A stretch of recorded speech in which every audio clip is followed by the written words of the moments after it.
ओम तव कथामृतम तप्त जीवनम कविभिरीरितम कल्मषापहम श्रवण मंगलम श्रीमदाततम भुवि गृह्णन्ति ये भूरिदा जनः।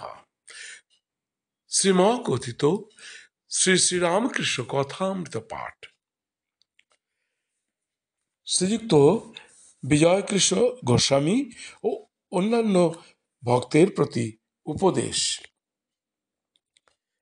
আমরা সপ্তম পরিচ্ছেদ পাঠ আরম্ভ করেছিলাম গতকাল। আজ এই সপ্তম পরিচ্ছেদের যতটা গতকাল পাঠ করেছিলাম তারপর থেকে পাঠ করব। দ্বিবিধা ভক্তি, উত্তম অধিকারী ঈশ্বর দর্শনের উপায়। কিন্তু ভক্তি অমনি করলেই ঈশ্বরকে পাওয়া যায় না। প্রেমাভক্তি না হলে ঈশ্বর লাভ হয় না। প্রেমাভক্তির আরেকটি নাম রাগ ভক্তি। প্রেম অনুরাগ না হলে ভগবান লাভ হয় না। ঈশ্বরের উপর ভালোবাসা না এলে তাকে লাভ করা যায় না। আর এক রকম ভক্তি আছে, তার নাম বৈধী ভক্তি।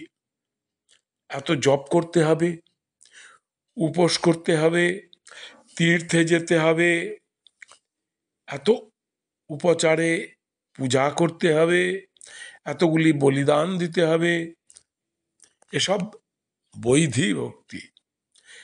এসব অনেক করতে করতে ক্রমে রাগ ভক্তি আসে। কিন্তু রাগ ভক্তি যতক্ষণ না হবে ততক্ষণ ঈশ্বর লাভ হবে না।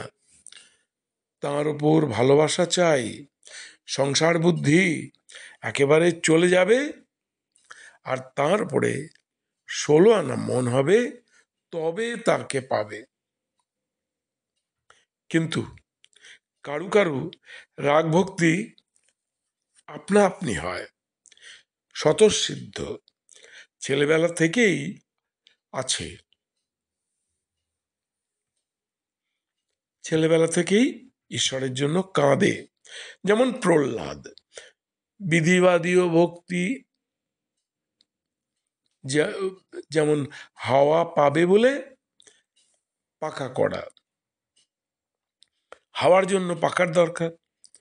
ঈশ্বরের উপর ভালোবাসা আসবে বলে জপ তপ উপবাস।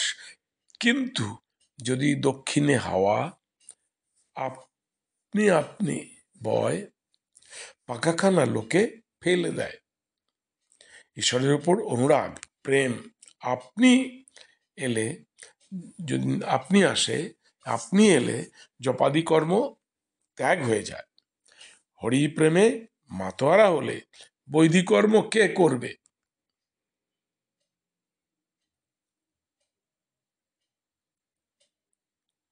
যতক্ষণ না তার উপর ভালোবাসা জন্মায় ততক্ষণ ভক্তি কাঁচা ভক্তি।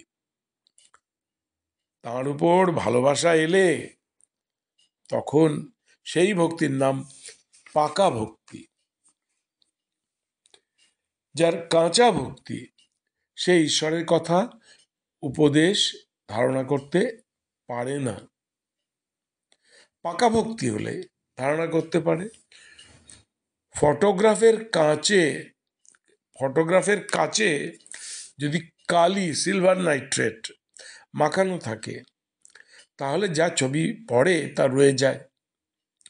কিন্তু শুধু কাচের উপর 1000 ছবি পড়ুক, একটাও থাকে না। একটু সরে গেলেই যেমন কাচ তেমনি কাচ। ঈশ্বরের উপর ভালোবাসা না থাকলে উপদেশ ধারণা হয় না। বিজয় মহাশয়, ঈশ্বরকে লাভ করতে গেলে, তাকে দর্শন করতে গেলে ভক্তি হলেই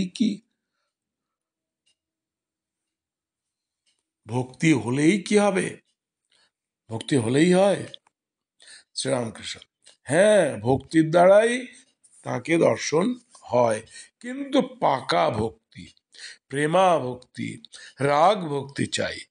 সেই ভক্তি এলেই তার উপর ভালোবাসা আসে। যেমন ছেলের মার উপর ভালোবাসা, মার ছেলের উপর ভালোবাসা, স্ত্রীর স্বামীর উপর ভালোবাসা। এ ভালোবাসা, এ রাগ ভক্তি এলে স্ত্রী, পুত্র, আত্মীয় কুটুম্বের উপর সে মায়ার টান থাকে না, দয়া থাকে। ঈশ্বর, সংসার বিদেশ বোধ হয়, একটি কর্মভূমি মাত্র বোধ হয়। যেমন পাড়া গায়ে বাড়ি, কিন্তু কলকাতা কর্মভূমি। কলকাতায় বাসা করে থাকতে হয় কর্ম করবার জন্য। ঈশ্বরে ভালোবাসা এলে সংসার আসক্তি, বিষয় বুদ্ধি একেবারে যাবে। বিষয় বুদ্ধির লেশমাত্র থাকলে তাকে দর্শন হয় না। দেশলাইয়ের কাঠি যদি ভিজে থাকে, হাজার ঘষো, কোনো রকমেই জ্বলবে না। কেবল একরাশ কাঠি লোকসান হয়। বিষয়াসক্ত মন ভিজে দেশলাই। শ্রীমতী অর্থাৎ রাধিকা যখন বললেন আমি কৃষ্ণময় দেখছি, সখীরা বললে কই, আমরা তো তাকে দেখতে পাচ্ছি না। তুমি কি প্রলাপ বকছ?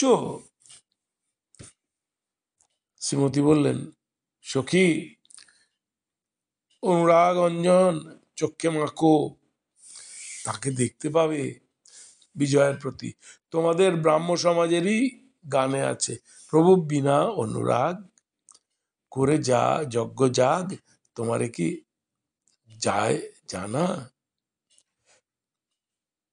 এই অনুরাগ, এই প্রেম, এই পাকা ভক্তি, এই ভালোবাসা যদি একবার হয়, তাহলে সাকার নিরাকার দুই সাক্ষাৎকার হয়। আজ সপ্তম পরিচ্ছেদের এই পর্যন্ত পাঠ করলাম। আগামীকাল বাকি অংশটি পাঠ করব। নমস্কার। ওং নিরঞ্জনং নিত্যম অনন্ত রূপম ভক্তানুকম্পা ধৃত বিগ্রহং বৈ ঈশাবতারং পরমেশমিঠম তং রামকৃষ্ণং শিরসা নমামः।